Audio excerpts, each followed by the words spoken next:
तो चलो ये क्वेश्चन देखते हैं। कॉम्पोजिट फंक्शन पे क्वेश्चन है एंड ये काफ़ी एक स्टैंडर्ड सा क्वेश्चन है। मेंस में ये आ सकता है और एडवांस का ये अगर कोई इजी क्वेश्चन आता है कॉम्पोजिट फंक्शन पे तो उसमें ये क्वेश्चन पूछा जा सकता है।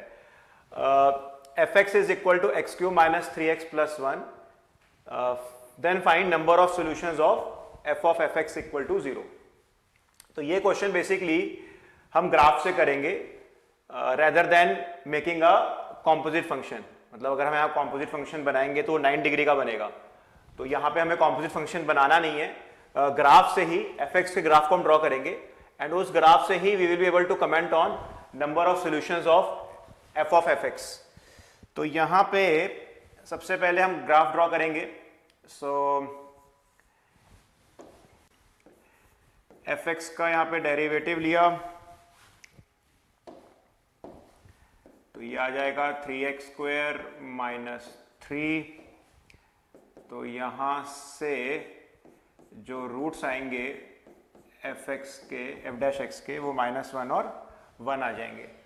सो -1 तक फंक्शन विल इंक्रीज, -1 से 1 के बीच में फंक्शन डिक्रीज करेगा और फिर 1 के बाद फंक्शन विल इंक्रीज। तो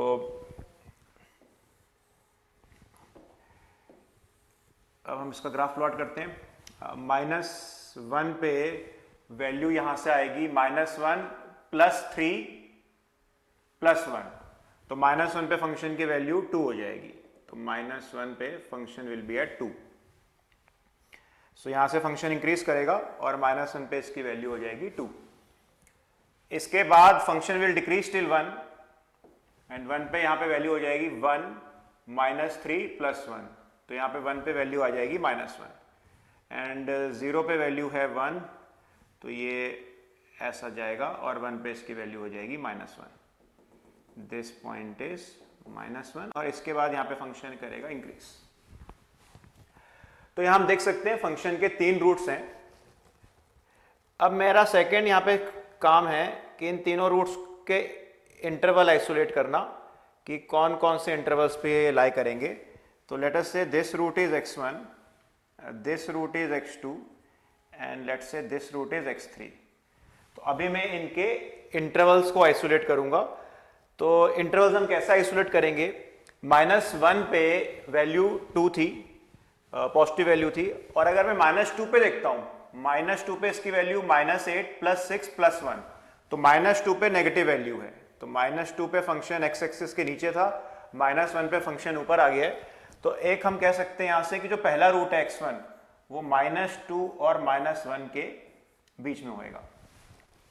सिमिलरली x2, तो यहां हमें दिख ही रहा है कि 0 से 1 के बीच में है। 0 पे पॉजिटिव वैल्यू थी 1 पे वैल्यू नेगेटिव हो गई थी, तो second root x2 will be between 0 and 1।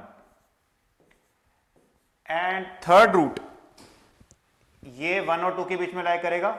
देख सकते हैं हम 2 पे वैल्यू पॉजिटिव हो जाएगी, तो third root will lie between 1 and 2। Since x1 x2 x3 functions के रूट्स हैं, तो हम यहां से कह सकते हैं f ऑफ x1 और f ऑफ x2 और f ऑफ x3 तीनों हो जाएंगे 0, because that is the definition of roots, right. अब मुझे यहां से निकालना है कि f ऑफ fx 0 कब होगा, f ऑफ fx 0 कब होगा। तो देखिए जिस पॉइंट पे fx x1 के इक्वल हो गया उस पॉइंट पे f ऑफ fx 0 हो जाएगा।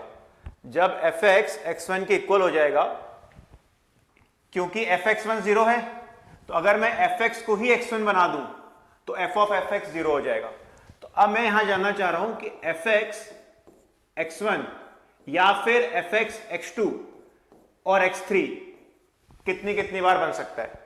अगर fx खुद x1 बन गया, फॉर एग्जाम्पल लेट से x2 की वैल्यू, मैं रफली बोल रहा हूं, लेट से x2 की वैल्यू 0.3 है, तो अगर x2 0.3 है और अगर मैं ये निकाल लूं कि fx 0.3 कितनी बार बनता है, तो उस जब fx 0.3 बनेगा तो f ऑफ fx 0 हो जाएगा, क्योंकि basically x2 0.3 is the root of fx। तो जब fx x2 के इक्वल होगा तो f ऑफ fx 0 हो जाएगा। तो अब ये हम कैसे पता करेंगे कि fx x1 कितनी बार बन रहा है। यहाँ पे हमें नंबर ऑफ सॉल्यूशंस जानने हैं। तो हमने यहां पे देखा था कि x1 -2 और -1 के बीच में है, तो अगर मैं -2 कुछ हम यहां बना लेते हैं, अगर हम -2 और -1 के बीच में कोई भी लाइन ड्रॉ करते हैं, अगर हम -2 और -1 के बीच में कोई भी लाइन ड्रॉ करते हैं, for example let's say x1 -1.5 है, तो अगर मैं -1.5 पे लाइन ड्रॉ करूंगा तो वो fx को एक ही पॉइंट पे कट करेगी, यानी fx x1 के इक्वल सिर्फ एक ही पॉइंट पे बन सकता है। तो जब जिस पॉइंट पे जो भी ये पॉइंट होगा, जिस भी पॉइंट पे fx x1 के इक्वल बना होगा, वो f ऑफ fx का रूट हो जाएगा, यानी सोल्यूशन हो जाएगा।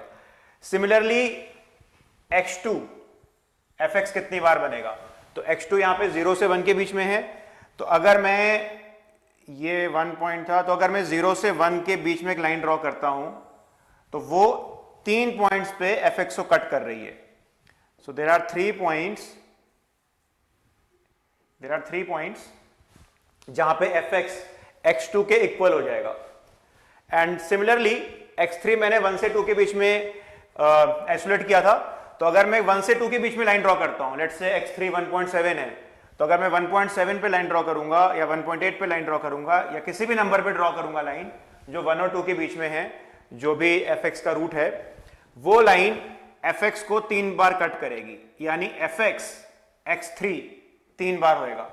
तो fx x1 एक बार था, x2 3 बार था एंड x3 भी 3 बार था। तो f of fx total 7 times 0 बन सकता है जब जब fx x1 x2 और x3 बन रहा है।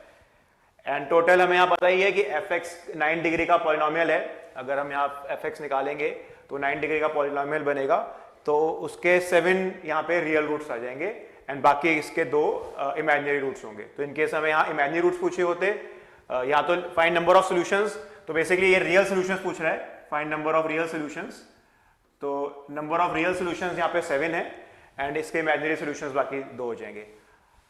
सो आई होप आपको ये क्वेश्चन समझ आया।